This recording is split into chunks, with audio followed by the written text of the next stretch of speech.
welcome back to Emotional Mojo. We are so excited. Our next guest started singing at the age of 14 in his church choir.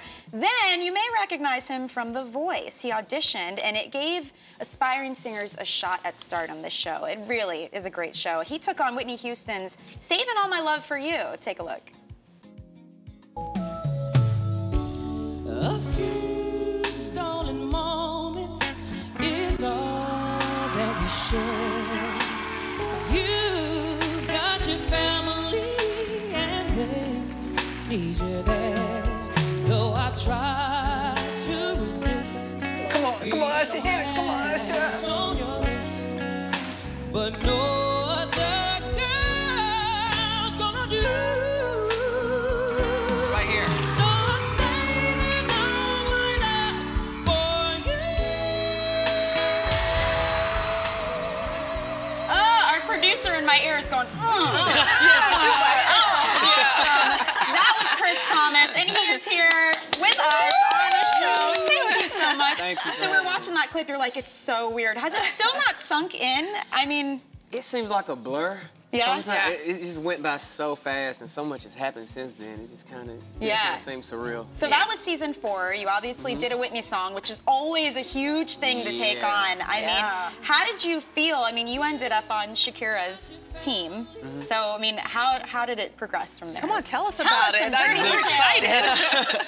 The funny thing is, when I was preparing to audition, I kept saying, I gotta get on Usher's team. I gotta get on Usher's team. He's R&B, he'll get it. You know, I didn't really know. I knew who Shakira was, I knew her music, but I didn't think we would mesh. So, you know, it was funny when she was the only one who turned around and we clicked like really, really tight. Yeah. She's a really cool She person. seems so down to earth, and I have to say, I'm a huge Voice fan, huge Voice fan, but she seems so down to earth. And so we heard she gave you some cool advice. What was that? Because I used to be really self-conscious about my voice because it is really high when I sing. Sure. And she told me that she was teased daily because the kids in her high school told her she sounded like a goat. A goat?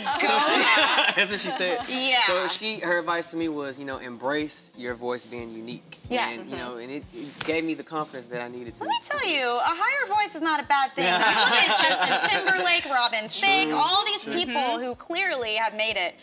Okay, so you didn't win The Voice, but like you said, you've been up to a lot since then. How has it changed your life?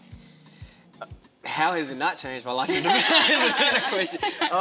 People, you know, recognize me when I go out, and just the support I've gotten since I've been, just for any projects I've done or performances has been pretty overwhelming. I know there was a project you financed with a Kickstarter campaign. What was that, and how did it go?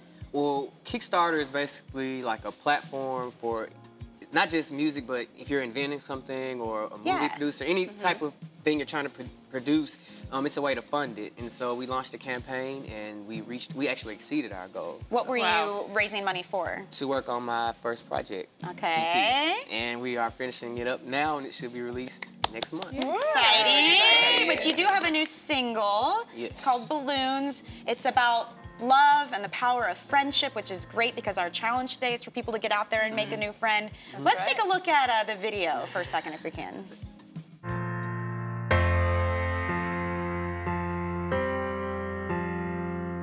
Friends are like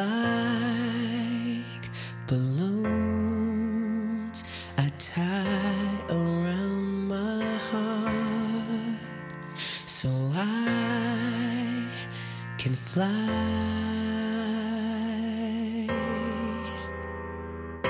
up where things are clear and I can see for miles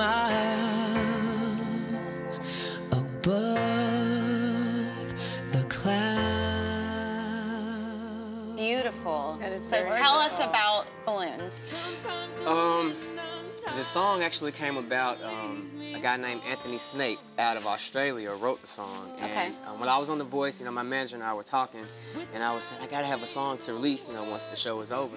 And she said, well, there's this song called Balloons that I heard, and it's like, balloons? This is a circus? Like, what is this about? And she played the song for me, and the lyrics were just so powerful. I was like, wow, you know, because friendship is something that, it's kind of like a necessity. You need friends, That's you know? Yeah. And I love the song, and people seem to have reacted well to it. You know, it's good timing for this kind of thing, because if you think about all the bullying that's going on, and then you think about social media and how we've talked about no one has real friends. I mean, what kind of message, like, what are you hoping this song will do for people who hear it? I hope it makes people just appreciate the power of friendship. You know, the video is showing different scenarios. One of the characters in the video was a cancer patient whose friend came and saw, like, things like that. You know, friendship is definitely something that we all Well, that's what I saw. I saw all these different scenarios in there, not just, you know, the game of basketball. Right, you right, had, you know, women in there. You had older people. And that's what it's all about. You've never seen this video before I today. know. I've never watched it in its entirety. Why don't you like watching yourself on TV? Because that clip we showed in the beginning of the interview, you said the same thing. You're like, I hate this. It freaks me out. I don't like listening to my own music. I don't like seeing myself on TV. Really? Yeah, I don't. Well, you're easy on the eyes and the ears, so I don't think it's that big a deal. Thank you. Okay, so the EP is called Kris Thomas, Yes, right? And yes. it's coming out soon. We will soon. announce that very soon, hopefully. I'm looking forward to it. Thank you. And thanks for joining us and sharing some stories with us. We had a And great we'll time keep with watching you and listening to you if Of you don't course. watch yourself. you. Yeah, somebody's got to do it. Somebody else.